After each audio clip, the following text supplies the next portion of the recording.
let's just jump right into it. I've done this intro like a couple takes now. You're here because you want to learn about computers. Computers are a complicated topic, and they can be a lot of fun, but it take a bit of learning, and it can be kind of complex. So I felt like breaking it down for you guys, like just trying to show people what they're looking into when it comes to learning about computers.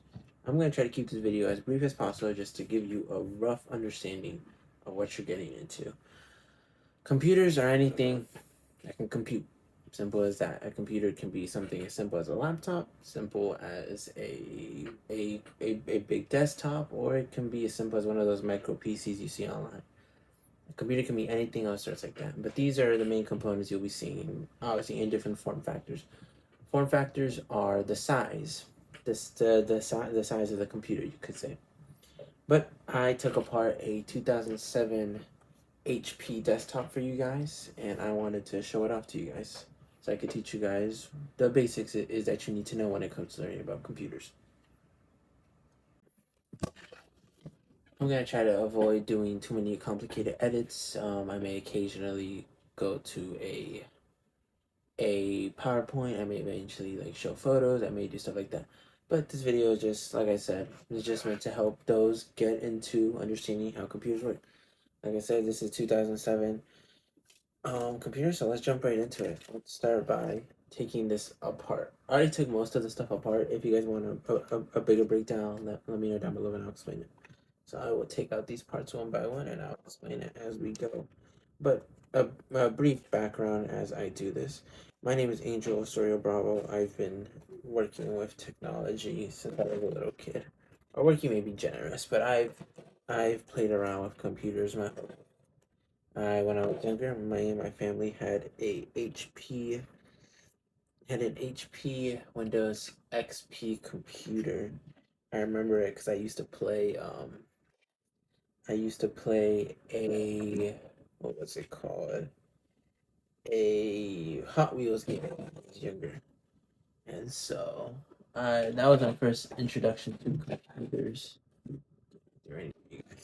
And so yeah, that was my first introduction. But ever since then, I've always really liked computers. So let's just jump right into it, so I don't waste any of you guys' time. It's not as simple. Simply the motherboard. It doesn't matter what computer you're looking at. A motherboard can be this size, it can be this size, or it can be this size. There were different form factors for your motherboard. This is a ATX motherboard. ATX. Just when you hear ATX, think full size. You have other size like micro ATX and ITX. ATX is the biggest consumer motherboard you're likely to find. When you start dealing with servers and stuff like that, you'll end up finding bigger motherboards, but for the most part, this is what you'll be seeing. Again, this is a bit of an older motherboard. I do not have a modern motherboard, but when I have the time, I'll eventually break that down for you guys too. Anyways, the motherboard is just, think of this as Legos. This is what the motherboard is. So we have different connections here. I think it just makes sense to start up here. Right here is your CPU socket. This is where this little thing goes. This is the CPU. CPU stands for Central Processing Unit, but you can think of this as the brains of your computer. This does everything that it needs to do. This is the computing. This. A lot of people say this is the computer, but there goes more into it. So because this is the motherboard and because this is where all the connections connect to, it may seem a bit complicated. You may see some, you have your CPU socket, you have your RAM modules, you have your power supply connection, you have your CPU power connection, you have your PCI express lanes, you have PCI 16, PCI 1, different other connections right here. Here you have SATA connections. But again, this is just to help you understand how this looks like. And in a later video, I can break down each part specifically to help you figure out what component you're gonna want for that. But simple as this. It's simple as lifting up this bracket here, opening it up. Once that's done, you'll be able to lift this section up right here. Then here, this is where a lot of people mess up. It's very important to take your time with this. So you're going to take your time with this. Each CPU will have its own way of discerning. You see that little part right there? That's for you to see how the CPU is supposed to fit. And this is a 2007 Intel I could not even tell you. That's how old this thing is.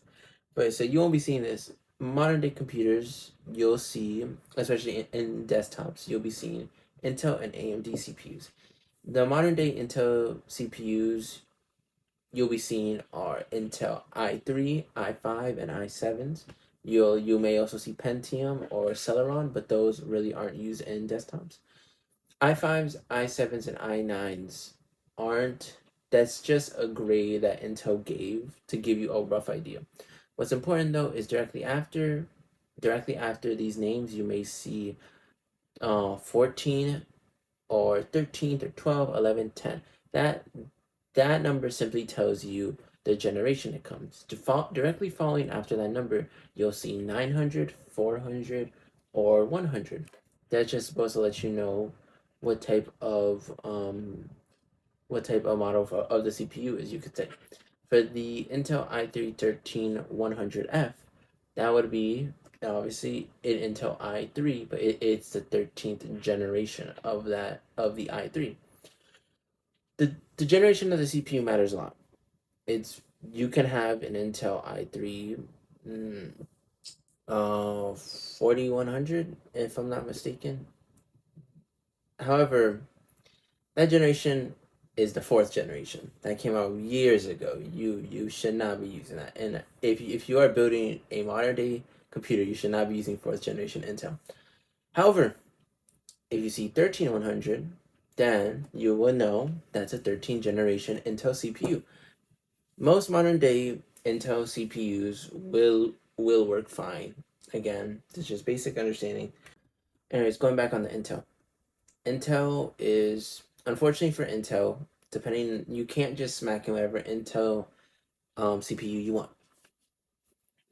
Each CPU, especially for Intel, they're not like AMD.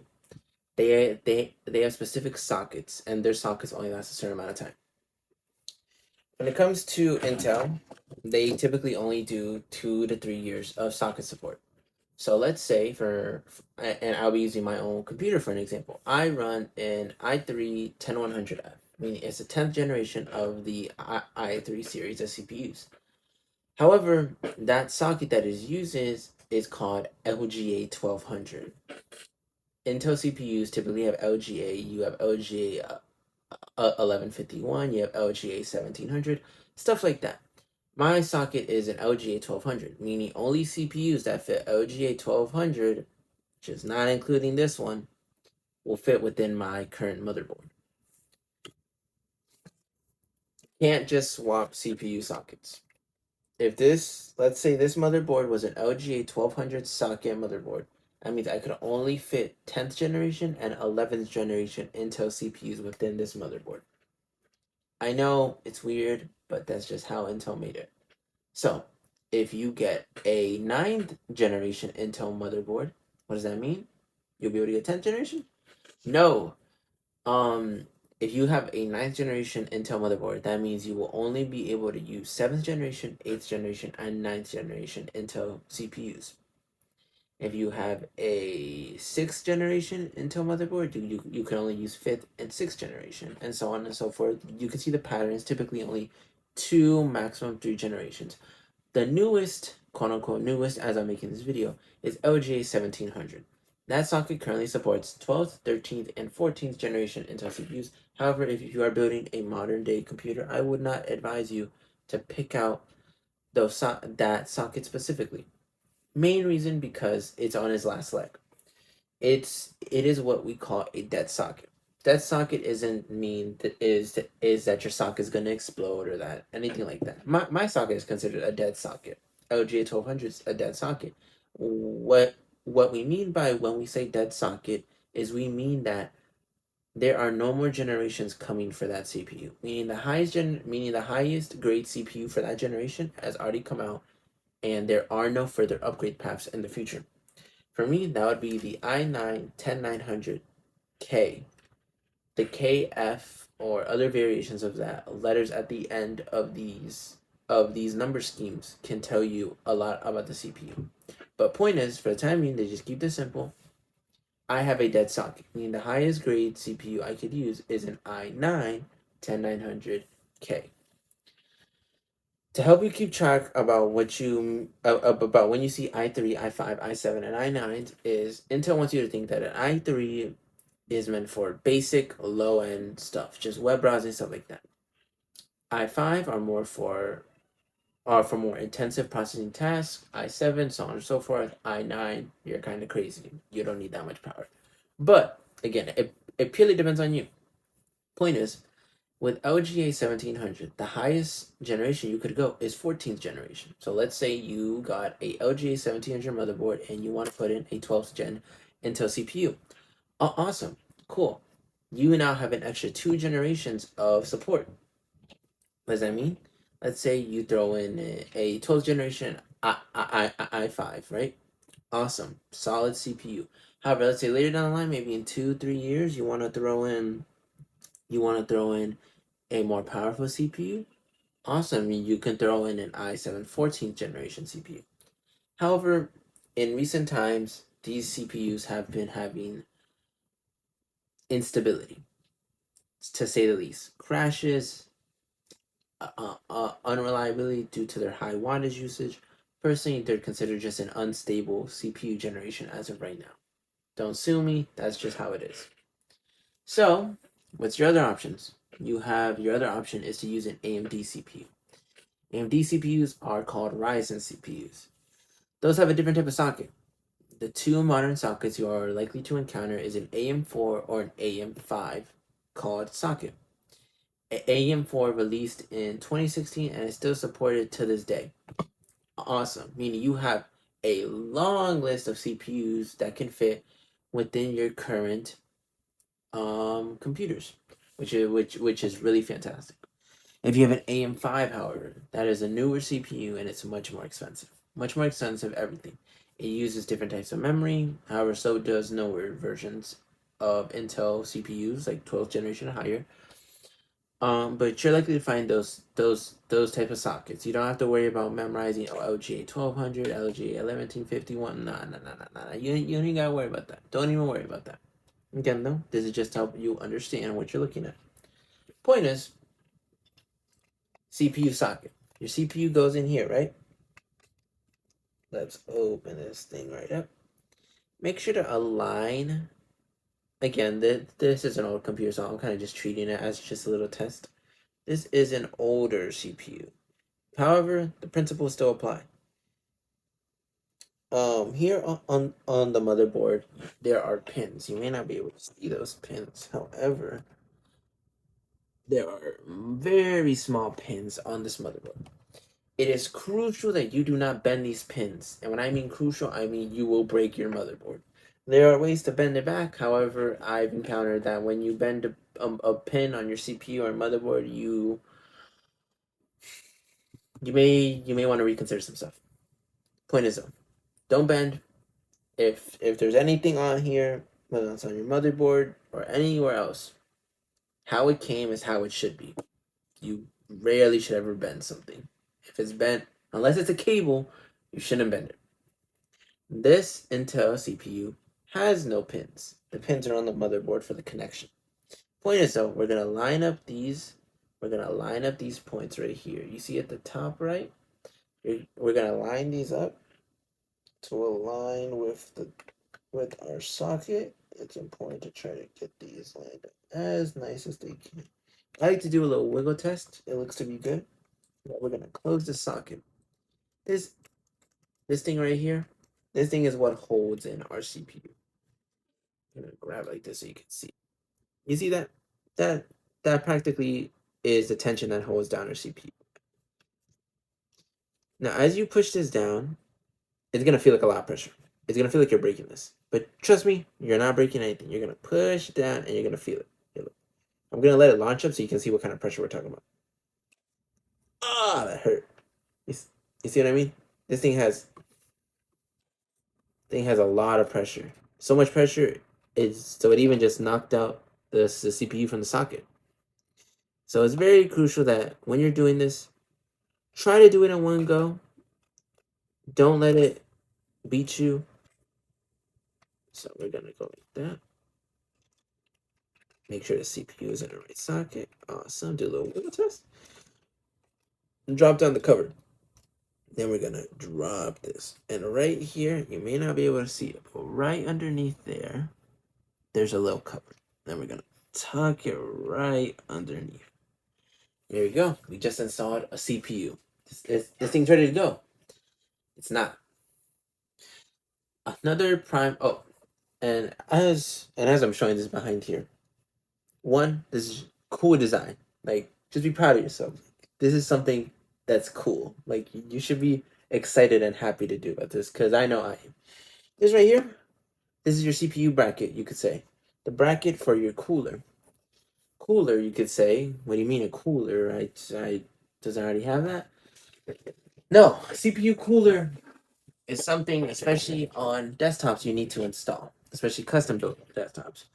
This is a stock Intel, or never mind, this is not stock Intel. This is an Asus CPU cooler.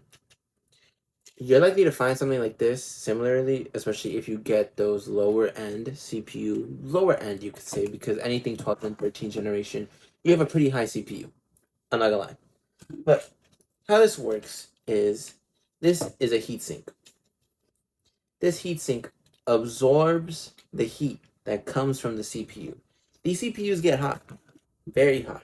Especially modern day CPUs, you are well likely to hit 100 degrees Celsius.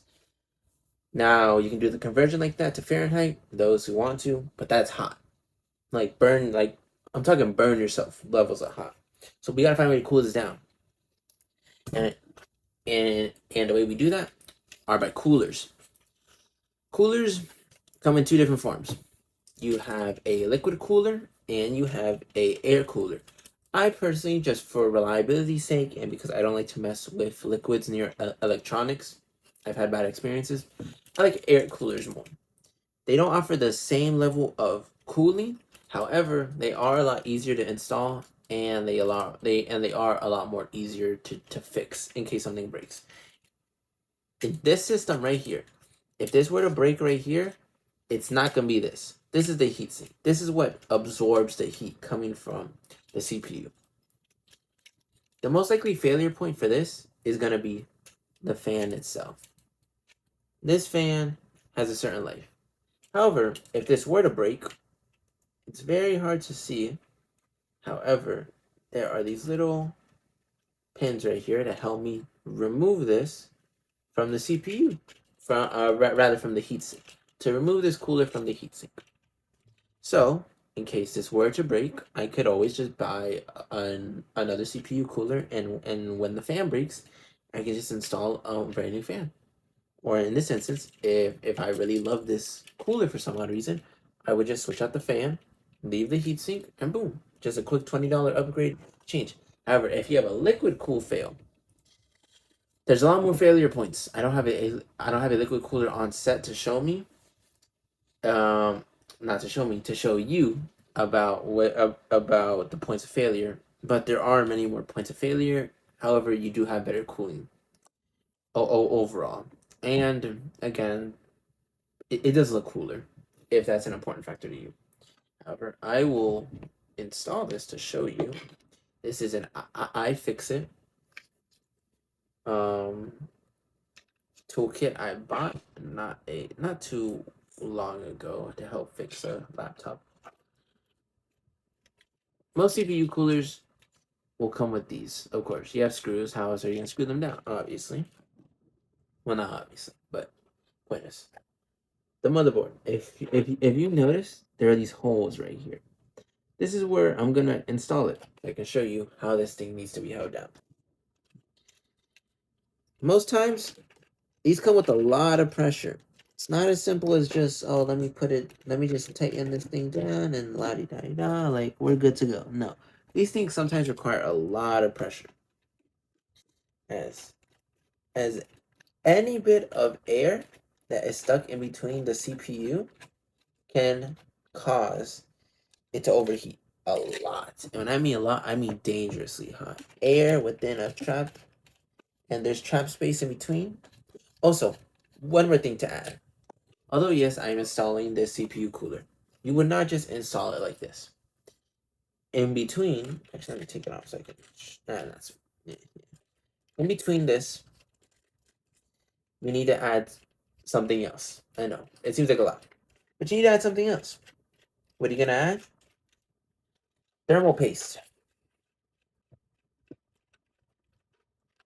Thermal paste is supposed to help bridge the gap and fill up these little pockets. You may not see it, but this isn't flat. This is not a flat surface. Even if you touch it, this is not flat. It's not flat either. There are little micro crevices that if air gets stuck in there, your system's gonna overheat, and overheats, you can kill your CPU, or it just won't work, you know? So what the thermal paste does is it helps lower down temperature. However, what it also does is it allows you to fill in those little gaps. Fill in those gaps. Fill in those gaps to help make sure there's no air trap and to help with your computer's cooling. I will go back to install this. So make sure to add your thermal paste before you install your cooler. If you want a more in-depth guide, I can help you out. And if you ever want one-on-one teachings, I can always help you out as well. I don't mind helping people out. I think everyone should learn this skill though. And I also just like computers as well.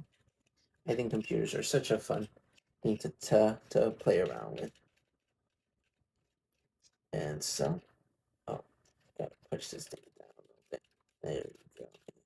Also, when you're tightening this down, it's common practice, just like a car and with a tire, tighten it cross to apply even pressure across the board, right? So just don't forget to do that. I know there's a lot of stuff, but come back to this video to remind yourself, or just to give yourself a little heads up. You never know. I always recommend you also watch other videos from other creators about how to build computers, or rather how to build your own PC. But if this is your first video, then awesome. There we go. CPU cooler is now installed. Awesome. That's just one puzzle. That's just one part of it, though. Next up, right here. I just hit myself. To the left of the CPU, we have the RAM modules. Most often than not, you'll hear RAM be called memory. People often intertwine memory and storage to be the same thing. This is memory. This is storage. This is not storage. This is not memory. These are two separate concepts. Storage right here is where we store long-term data. This is a hard drive. Hard drives are typically defined by how big they are and the disks that are used inside. Most modern days computers will use something called an SSD, much smaller in size, and they're way faster. They use something called flash memory as compared to using physical disks and using a ARM inside to help write on the disks themselves. But this is storage. This is where you store long-term data. But you may be thinking long-term, so there's short-term? Yes, there's short-term data. Every time you write something into the computer, and when I say write, I don't mean write in the sense that you are physically typing. I mean when you open up an application. I mean when you just move your cursor, or let's say you open up your favorite browser. Let's say you open up Firefox or Google Chrome. All that data has to be stored somewhere. It doesn't just be put onto your CPU, told your CPU, hey, open this up, do this, and then it's done. No. It needs to be stored somewhere. That's where this comes in. This is RAM. This is where all that short-term and fast needed data is needed to be accessed. All that type of data is stored on these things. These are your RAM sticks. The four main types of RAM you'll encounter, or rather five now, are DDR 1, 2, 3, 4, and 5. However, more often than not, you will not encounter anything lower than DDR3. This is, I believe, to be DDR2. This is very old RAM. But most often than not, you'll encounter stuff like DDR3, DDR4, DDR5. Especially if you're dealing with older computers. Older computers can still be useful. They still have life. Don't let anybody tell you otherwise. Older computers have value. So, in those instances, you'll encounter DDR3. However, most often than not, you encounter DDR4 and DDR5. My personal computer uses DDR4. But not only that, these sticks are not just where they're stored. These have a limit. This is a 1 gigabyte stick of DDR2 RAM. I keep in mind how I said 1 gigabyte. My home and my main computer uses 32 gigabytes of RAM. Or correction, doesn't use, but it has 32 gigabytes of RAM. Meaning, I have 32 gigabytes of space for I can store fast access data. Meaning I can do a whole lot of multitasking. I can keep a lot of tabs open in Chrome. I can keep a lot of applications open, whether or not that's my email, maybe some type of social media apps. I can keep multiple things open and I won't have to worry. In this instance though, I'm restricted to only 4 gigabytes of RAM on here. And that can be very restricting.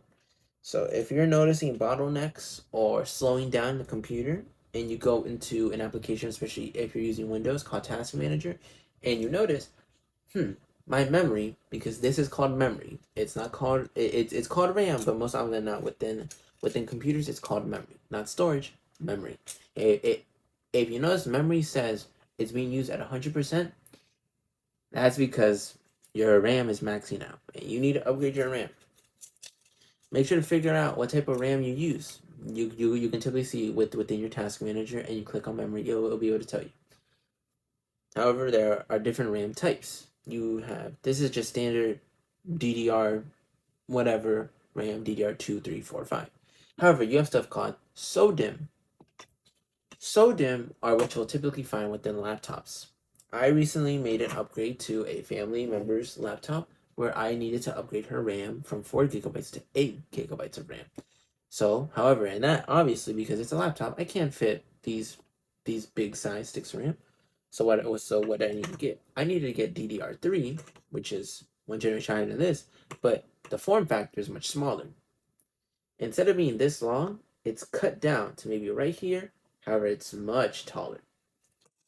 You'll also find this type of RAM within certain iMacs. I have a 2017 iMac, and with that although yes, it is a desktop, it does not take full size RAM. It takes SODIMM RAM. So that's also something to consider.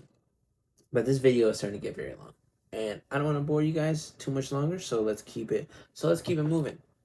But if you're here, that's good. I don't plan on doing any types of edit to this. Also, I don't know if you noticed this, but these are gaps within the RAM. That's meant to help you make sure you're plugging this in the right way.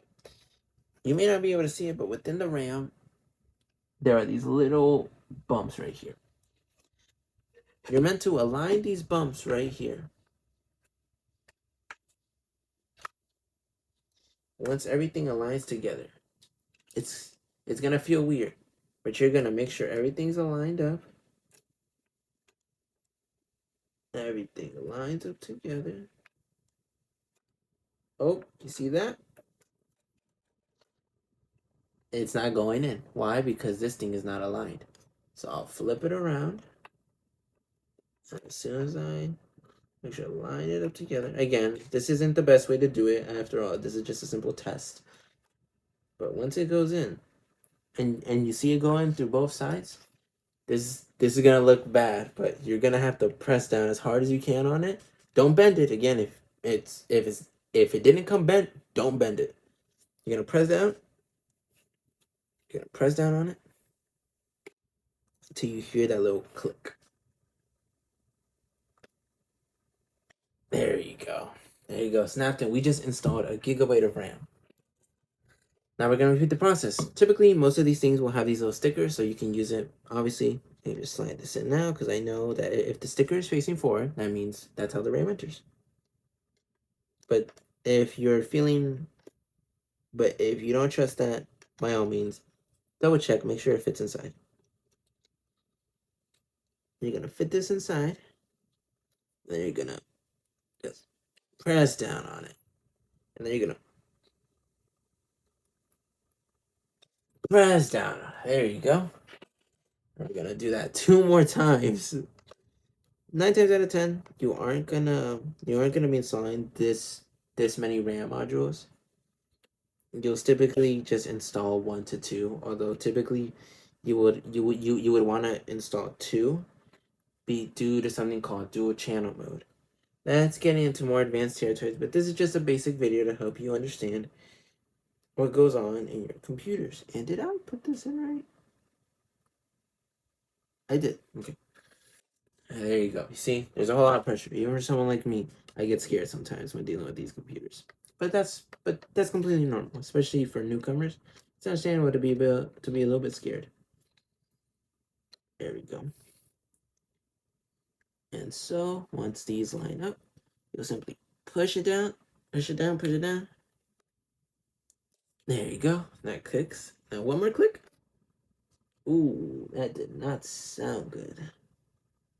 However, doesn't matter. You're gonna keep pushing. There you go. As you can see, my finger, my finger's red now because that hurts. However, there you go. We just installed RAM. But if you notice these things right here, if you press these buttons, typically you'll see 1 or 2 latches. But if there's 2 latches, 9 times out of 10, you have to press both. I press that down. I press it down. Oh, what happened? The RAM came out. That's how we ejected. If these things are closed, for your own wallet, do not try to install it. It literally physically will not go into the socket because it won't fit. You need to make sure these are open to make sure these are connected. Once it's open, you can simply slide it in. And then press down. There you go. Hear that click. One more time. Hear that click. Now, I just noticed right now though, right here, if you see this little stick right here is not fully in. How do we know? Even though it looks to be plain, although if you see it from the angle, you'll be able to see that this angle is slightly higher. This thing right here tells me that it's not fully connected because this thing hasn't fully gone down. So I need to make sure it fully goes in. So just simply push down, push down. There you go. Fully installed all your RAM modules. You have other stuff like this. This is a GPU. This is a LAN cable that you're not going to see. This is a hard drive. But this video is getting very long. So I will stop it right here. However, if you're interested in seeing and installing a GPU, I will just simply show you real quick. However, I won't have time to really explain it. This is a PCIe Express Lane. Express Lane right here. This is a standard 16 pin. To install it, you'll simply slide it in. You can see the bracket. There's no separation. There'll also be separation on your PCIe mounting points. Just like in the RAM, make sure to align these 2 points together. If you don't, it's not gonna go in. As you'll see, it's not supposed to go in like that. So we'll put this in. As I'm pushing this down, as I'm pushing this down, it should slide right in, and there's this point right here. This GPU is typically used for CPUs that don't have integrated graphics. If your CPU does not have integrated graphics, you'll need some sort of graphic processing unit, which is what GPU stands for, to even show up on your screen. However, a lot of times, especially in the modern day, these GPUs are mostly used for gaming. This is what will give you that power behind your games. So let's say you want to get higher FPS in your games. What you'll need is a better and possibly bigger GPU. Ooh, almost took my head off. So, what did we learn though today? Computers are complicated. And that's a no-brainer. However, another thing you should also take note is that it's kind of like Legos. It takes a bit more work, obviously, to kind of understand what you're doing. But once you start getting the gist of it, you'll be able to take these things apart, put them back together. And again, this is just a basic understanding. There's a lot more stuff to go into.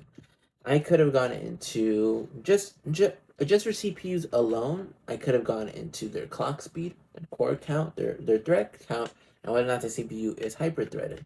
I can also, and that's just for what I know about Intel. But AMD, it's a whole other side of CPUs there. So don't forget, there's still a lot of stuff you gotta learn. This isn't the end all be all video.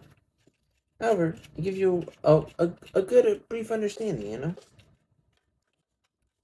And same thing for RAM. I could have gone into the speed of RAM. The highest speed you're likely to see DDR2, which is the one I'm dealing with, is maybe 1600 megahertz. However, you have megahertz.